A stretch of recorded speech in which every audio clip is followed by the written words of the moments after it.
పక్షులు ప్రత్యేకం, మానవాళికి పక్షులు అవసరమే. ఖచ్చితంగా మన ప్రాంతంలో ప్రత్యేక పక్షులు తిరుగుతున్నాయి.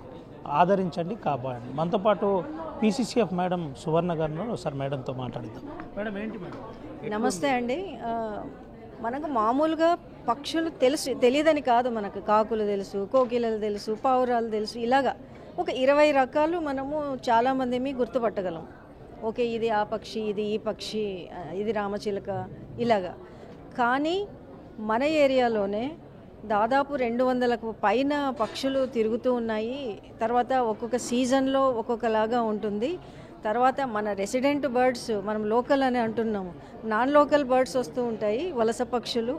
అవి అందులో ఈ రకాలు ఉంటాయి. అవి ఎంత దూరం నుంచి వస్తాయి, రష్యా, సైబేరియా, ఆర్కిటిక్ సర్కిల్, వేల కొద్ది కిలోమీటర్లు ప్రయాణం ఒక సంవత్సరానికి 90,000 కిలోమీటర్లు ప్రయాణం చేసిన బర్డ్ని దానికి ట్యాగింగ్ చేశారు. 90,000 కిలోమీటర్లు అంటే మనం ఫ్లైట్లో తిరిగినా కూడా అంత చేయలేము, పైలట్లో ఏదో అయితే తప్ప.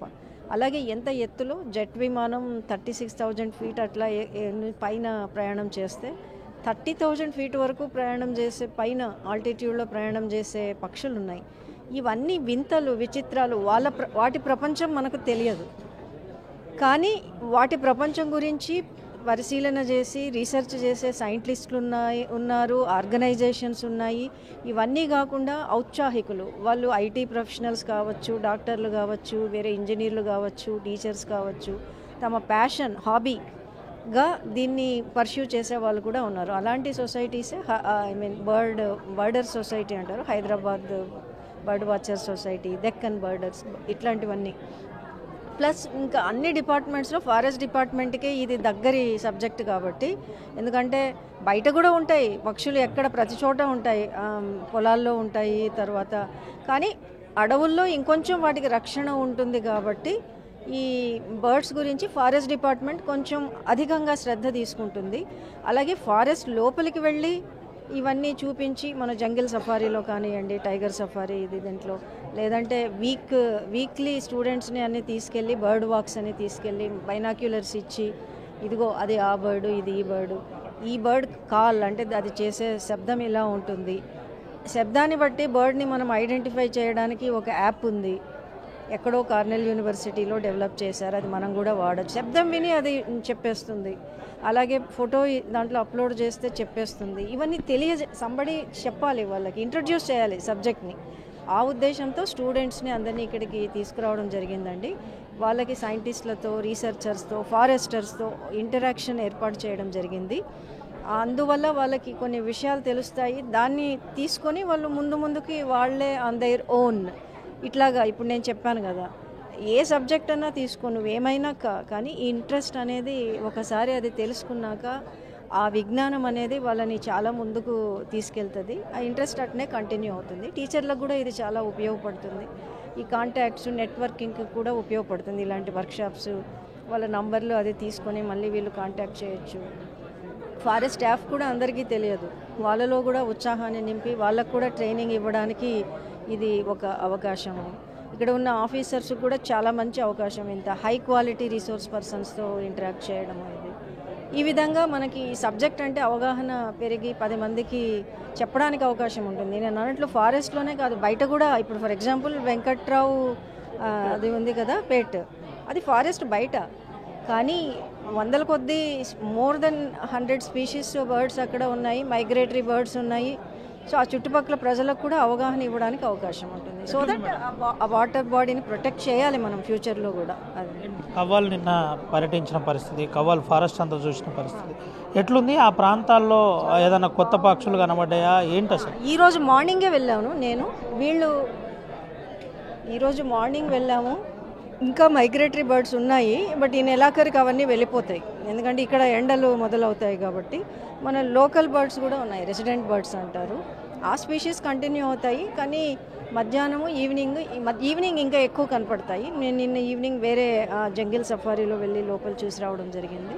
కానీ ఇక్కడ కొంతమంది వెళ్ళారు అదే వాటర్ బాడీకి, వాళ్ళు ఇంకా ఎక్కువ కనపడ్డాయట. ఈరోజు మార్నింగ్ కూడాను చాలా మటుకు దాదాపు మోర్ దెన్ 30 స్పీషీస్ ఐడెంటిఫై చేయడం. ప్రాంతాల్లో కొత్త పక్షుల డెవలప్మెంట్ కోసం పీసీసీఎఫ్గా మీరు ఏదైనా ప్రయత్నం చేస్తుండ్రా? ఫర్ ఎగ్జాంపుల్ సిర్పూర్లో రాబందుల గుట్ట, ఆడ ఎటువంటి ఏదైనా చేస్తున్నారు? రాబందులది చేస్తున్నారు. తర్వాత ఇది ఇప్పుడు చేస్తున్నదంతా ఈ అవేర్నెస్ ప్రోగ్రామ్స్ అంతా అందులో భాగంగానే. ఇంకా 10 మనకి మన స్టాఫ్కి కూడా ఈ నాలెడ్జ్ పెరగాలి. అది జరిగితే 10 మందికి చెప్తారు. సో మనకి ఉపయోగము, పబ్లిక్కి ఉపయోగము. ఆ ఉద్దేశంతోనే ఇది one of the such measures. కొంత రేడియేషన్తో పక్షులు అంతరించిపోతున్నాయని ఒక ప్రచారం జరుగుతుంది. ఇటువంటి అంశంలో ఏమైనా సేఫ్టీ ప్రికాషన్ తీసుకుంటున్నారా? ఈ ఎండాకాలంలో పక్షులకు వాటర్ ఫెసిలిటీ ఇలాంటి ఏదైనా చూస్తున్నారా మేడం? వాటర్ అందుకనే అడవిలో కూడాను మినీ పర్కులేషన్ ట్యాంక్స్ని అంతా తవ్వడము. ఇక్కడ వాటర్ లేకున్నా ఎక్కడ సోలార్ ఇది ఇంజన్, ఇప్పుడు ఎలక్ట్రిసిటీ ఉండదు కదా అడవిలో, సోలార్ ఇంజన్స్ని అంతా బోర్వెల్ డ్రిల్ చేసి, లేదంటే మన అబాండన్డ్ మైన్స్ ఉన్నాయి, క్వారీ ఇది, అందులో నీళ్ళు ఉన్నాయి కానీ అనిమల్స్ వెళ్ళి తాగలేవు బికాజ్ అది చాలా డీప్ ఉంటుంది. అక్కడ నుంచి పైప్ లైన్ ద్వారా వాటర్ని తీసుకెళ్ళి ఈ కుంటల్లో కింద అండర్ గ్రౌండ్ పైప్ లైన్ వేసి నింపడము. ఇంకొక ఎగ్జాంపుల్ ఈరోజు చూశాను, సింగరేణి వాళ్ళ ప్లాంట్ నడుస్తుంది కదా, ఆ ప్లాంట్లో నుంచి వాళ్ళకి waste water, they have to excess వాటర్ని బయటికి పంపించారు. అది ఎక్కడో వెళ్ళిపోతూ ఉంది డ్రైనేజ్, దాన్ని డైరెక్ట్ చేసి పైప్ లైన్ ద్వారా మనము మన క్యాంపా ప్లాంటేషన్ ఏరియాలో దాన్ని డైవర్ట్ చేయడం జరిగింది. అక్కడ ఒక కుంట నిర్మించడం జరిగింది ఆ వాటర్ని. ఈ వాటర్ చాలా ముఖ్యం సమ్మర్లో. సో డెఫినెట్లీ వాటర్ గురించి అన్ని సంప్స్, ఆర్టిఫిషియల్గా వాటర్ నింపడము, ట్యాంకర్స్ తీసుకెళ్ళి అన్నీ చేయడం జరుగుతుంది. ఏం చెప్పబోతున్నారు మీరు ఆర్టీవీ ద్వారా ఈ ప్రాంత ప్రజలకు, ముఖ్యంగా ఏజెన్సీ ప్రాంత ప్రజలకు, ఆదివాసులకు ఏం చెప్పబోతున్నారు ఈ పక్షుల అంశం? ఇది వారి సంస్కృతిలో అంతర్భాగం. నేను నిన్న సాయంత్రం కూడాను గాంధారి గుట్ట అది ఫోర్ట్ చూసి వచ్చాను. వాళ్ళు ఎన్నో వందల సంవత్సరాలుగా ప్రకృతితో కలిసి మమేకమైపోయి వాళ్ళ జీవనాన్ని సాగిస్తున్నారు. వాళ్ళకి మేము చెప్పేది ఏమీ లేదు. వాళ్ళు ప్రతి పక్షిని గుర్తుపట్టగలరు, ప్రతి చెట్టుని గుర్తుపట్టగలరు. మేబీ వాళ్ళ భాష వేరు ఉండొచ్చు, ఇంగ్లీషో లేదంటే తెలుగో లేదా scientific name, botanical or zoological name ఉండకపోవచ్చు. వాళ్ళకి తెలుసు ఎలాగా వీటిని పరిరక్షించుకోవాలని.